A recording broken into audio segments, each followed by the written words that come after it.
Mummy बाजार गई थी, मैं और भाभी घर पर अकेले थे।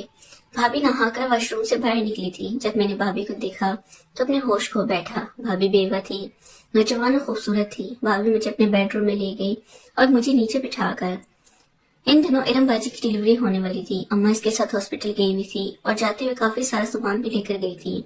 अम्मा ने बताया था कि इन्हें कम से कम हॉस्पिटल में 3-4 दिन लग जाएंगे और ये सोचकर मैं बहुत खुश था। जब मैं घर में याशी करने वाला था।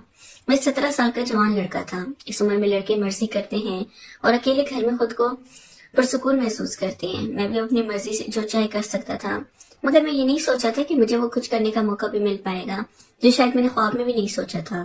जो इतनी कम उम्र में किसी और एक के साथ मिल जाना, और वो भी तन्हाई में, अपने आप में एक ही पुरमसरत ख्याल था। और मुझे ऐसे कुछ घंटे बाद नसीब होने वाले थे। अम्मा दोपहर के वक्त गई थी और घंटा ही गुजरा था कि घर में दरवाजे पर दस्तक होने लगी। शायद दोपहर को कोई बाहर निकलना पसंद नहीं करता। ऐसे में हमारे घर कौन आया था? अम्मा भी घर पर नहीं थी। कुछ सोचने के बाद मैं दरवाजे पर पहुंचा तो ये देखकर हैरान हुआ कि दरवाजे पर तो मारिया भाभी खड़ी थी। सिर्फ जोड़े में क्यामत डाल रही थी और उनके गीले बालों से पानी टपक कर अगले वजूद को भिगो रहा था। इन्हें देखती मेरा दिल जोर जोर से तड़पने लगा। मेरा दिल चाह रहा था मैं हाथ बढ़ाऊं इन्हें हासिल कर लूं, लेकिन मेरे लिए मुमकिन नहीं था, क्योंकि अब तक मेरी और मारिया भाभी के दरमियान कोई खास गुर्बत नहीं हुई थी। मारिया भाभी मुझे देखकर मुस्कुराई और अंदर आने की इजाजत मांगने लगी। मैं जल्दी से साइड को हटकर इन्हें अंदर आने की जगह दी और बड़ी मोहब्बत से बोला कि आपको इजाजत मांगने की क्या जरूरत थी, हमारे घर आपका ही है। मारिया भाभी जोर से हंसी और कहने लगी, काशी तुम्हारी यही बात मुझे बहुत पसंद है कि तुम मुझे गैर नहीं समझते। हस्बे मामूल मारिया भाभी को हाथ में आज दूध का गिलास मौजूद था। वो हमेशा ताजा दूध का गिलास उठाई हमारे घर आती थी और मेरी तरफ बढ़ा दिया करती थी। अब तो मुझे इस दूध की इतनी आदत हो चुकी थी कि मैंने झटपट इनके हाथ से दूध का गिलास लिया और फटाफट सारा दूध पी गया। ये देखकर मारिया भाभी मुस्कुराकर मेरे करीब आई और कहने लगी, तुम्हें मेरा ताजा दूध बहुत पसंद है ना? मैंने झट से हाँ में सर हिलाया तो मेरा हाथ पकड़कर मेरे पास ही बैठ गई। पहली दफा मारिया भाभी ने मेरा हाथ पकड़ा था। मेरे सारे वजूद में सनसनी दौड़ गई थी। वो कहने लगी, काशी तुम्हें पता है मेरे मरहूम शोहर को मेरा ताजा दूध बहुत पसंद था, लेकिन जल्द वफात हो गई और हमारा साथ बहुत मुख्तसर रह गया। इनके जाने के बाद से मैं कितनी तन्हा महसूस करती हूँ ये सिर्फ मैं ही जानती हूँ। जब भी तो रोजाना तुम्हारे घर चली आती हूँ। मैंने मुस्कुराकर मारिया भाभी कंधे पर हाथ रख दिया और इनसे कहा, आप क्यों परेशान होती हैं? हम लोग हैं ना आपके साथ। मैं तो आपको बहुत ख्याल रखने की कोशिश करता हूँ।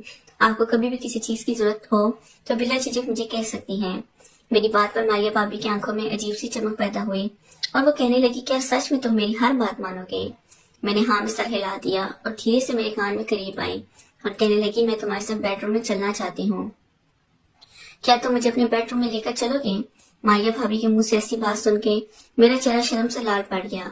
मैं सिर्फ 17 साल का था और पहली दफा कोई औरत मेरे इतनी करीब आई थी और फिर सीधा बेडरूम में जाने के बाद तो मैं वाकई शर्म से पानी पानी हो गया था। वो मेरी आंखों में आंखें डालकर देखते हुए कहने लगी, क्या हुआ? क्या तुम मेरी बात नहीं मानोगे? मारिया भाभी का अंदाज ऐसा था कि मैं दिल हार गया, या फिर शायद ये मेरी उम्र का नतीजा था, या फिर वो जज्बात जो काफी दिनों से मेरे दिल में पल रहे थे। मैंने मारिया भाभी से कहा, बिना सोचे समझे ने अपने कमरे में ले गया। वो सीधे अपना दुपट्टा एक साइड पर रख दिया, मेरे बेड पर लेट गई। सच कहूँ तो मुझे मारिया भाभी से उम्मीद हरगिज भी नहीं थी। इन्हें हमारे घर आते हुए महीना हुआ था, लेकिन कभी भी हम दोनों के दरमियान खुलकर ऐसी कोई बात नहीं हुई थी। और आज अचानक वो मेरे बिस्तर पर आ गई थी। मैंने पहनावा हटाया, खुद भी बिस्तर पर पहुंच गया। मारिया भाभी ने मेरे कान पकड़े और कहने लगी, तुम तो बहुत ही ज्यादा शरारती हो।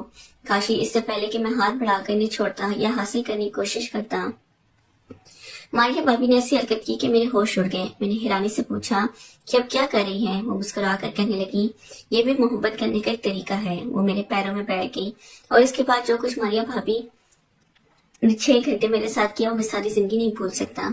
ऐसा लग रहा था कि भाभी कोई बहुत ब्रांडेड औरत है, इनके लिए ये कोई नई बात ना हो।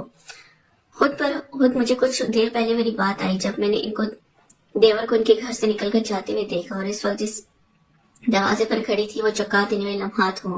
मैं सोच में पड़ गया कि मारिया भाभी अपने देवर के साथ भी, क्या हर कोई इनके बारे में ठीक कहता है कि इनके अपने देवर के साथ भी ताल्लुकात हैं? फिर कुछ ही देर मुझे मेरे सवाल का जवाब मिल गया जब मारिया भाभी 4 घंटे तक लगातार अभी दरवाजा उम्र खूबसूरत और जवान औरत जो कुछ महीने पहले हमारे पड़ोस में शिफ्ट हुई थी।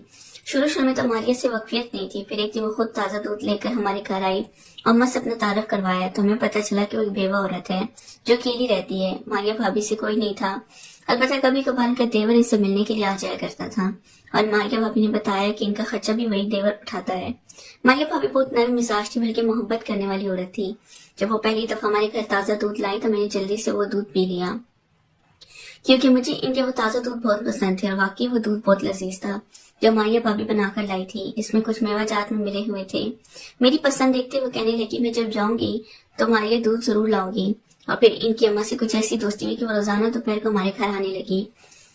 وہ اکیلی عورت تھی، اماں کے ساتھ اپنے دکھ سکھ بیان کرتی، اماں بھی اسے اپنے گھر کی ہر بات کہہ دیا کرتی، اس لیے ان دونوں کی دوستی گہری ہو گئی، اور اس دوستی کا فائدہ مجھے ہونے لگا۔ میں نے صرف ماریہ بھابی کے لائے تازہ دودھ پیتا، بلکہ سارا وقت اپنی آنکھ پر جما کر بیٹھا رہتا، کیونکہ مجھے ماریہ بھابی بہت ہی پسند آ گئی تھی۔ میں عمر کے جس حصے پر کھڑا تھا وہاں اس طرح کی عورتیں لڑکوں کو بہت ہی زیادہ اٹریکٹ کرتی ہیں، اور ماریہ بھابی کی پرسنالٹی بھی ایسی ہی تھی۔ دھیرے دھیرے ماریہ بھابی اپنے چھوٹے موٹے کام کا مجھ سے کہنے لگی۔ انہیں کوئی بھی کام ہوتا تو اچھا سے آواز لگا دیتی، اور میں دوڑا دوڑا چلا جاتا۔ ان کا سودا سلف اور سبزی وغیرہ کا کام تو میرے ہی ذمہ ہو گیا تھا۔ اب ماں بھی کہتی کہ انکار نہ کرنا، ماریہ بیوہ عورت ہے، اس کی مدد کرنا ہمارا فرض ہے۔ کئی دفعہ بابا نے کہا کہ غیر عورت کے پاس بیٹے کو اس طرف مت بھیجا کرو، ایسا نہ ہو کہ محلے والے باتیں بنائیں یا کوئی اور اونچ نیچ ہو جائے، مگر اماں کے کان پر جو نہ رہی تھی۔ اماں کا کہنا تھا کہ بیوہ عورت کی مدد کرنے پر محلے والوں کو کیا اعتراض ہو سکتا ہے، جبکہ ابا کا کہنا تھا کہ لڑکا جوان ہو رہا ہے، ایسے میں کسی غیر عورت کے گھر آنا جانا مناسب نہیں ہے۔ خیر اماں کے آگے ابا کی ایک نہ چلی، میں ماریہ بھابی کے گھر آنے جانے لگا۔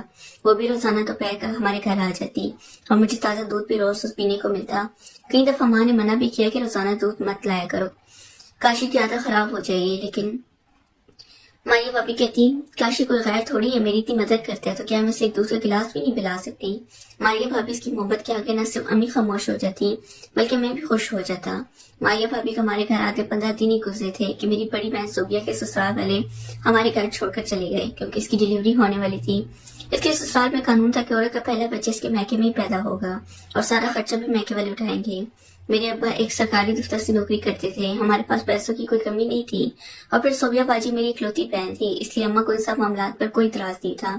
لیکن ماریہ بھابی نے اماں کو سمجھایا کہ کوئی طریقہ نہیں ہے، اس طرح کون اپنے گھر کی عزت کو میکے چھوڑ جاتا ہے، یہ تو سسرال والوں کا بچہ ہے، انہیں پیدا کروانا چاہیے۔ ماریہ بھابی کی بات سن کر اماں کو احساس ہوا کہ وہ ٹھیک کہہ رہی ہیں، لیکن اب کیا ہو سکتا تھا۔ البتہ اس بات کا نتیجہ یہ نکلا کہ اماں چھوٹی بڑی بات ماریہ بھابی سے پوچھنے لگی، کون سے ہاسپٹل سے لے کر جائیں۔ صوبیہ باجی کے آنے کے بعد ماریہ بھابی کے چکر کچھ زیادہ ہو گئے، وہ اکثر صوبیہ باجی سے بیٹھ کر کچھ نہ کچھ بات کرتی نظر آتی، اور میں ذرا دور سے ہی دیکھا کرتا۔ شاید عورتوں کے معاملات اس لیے میں نے کبھی دخل اندازی نہیں کی، اور پھر 3-4 دن ہی گزر تھے کہ ایک شام صوبیہ باجی مجھے کہنے لگی، کاشی مجھے زیادہ میرے گھر لے چل، کچھ سامان لے کر آنا ہے۔ میں حیران ہوا کیونکہ باجی کی طبیعت ٹھیک نہیں تھی، اور ایسے میں اتنا لمبا سفر کر کے دوبارہ سسرال جانے کی کیا ضرورت تھی، مگر یہ سوچ کر خاموش رہا، شاید کچھ ضروری سامان ہوگا۔ اور پھر صوبیہ باجی میرے ساتھ سسرال گئی، اور واپس بھی ایک بڑا سا کالے رنگ کا تھیلا اٹھا کر چلی آئی۔ جب ماریہ بھابی ہمارے گھر آئی تو فوزیہ باجی کہنے لگی، میں نے آپ کے کہنے کے مطابق سب کچھ اماں کو دے دیا ہے، آپ میری آنکھیں نہ کھول دیں تو مجھے اس بات کا احساس ہی نہیں ہوتا۔ نیکسٹ بار کے لیے چینل کو لازمی سبسکرائب کریں۔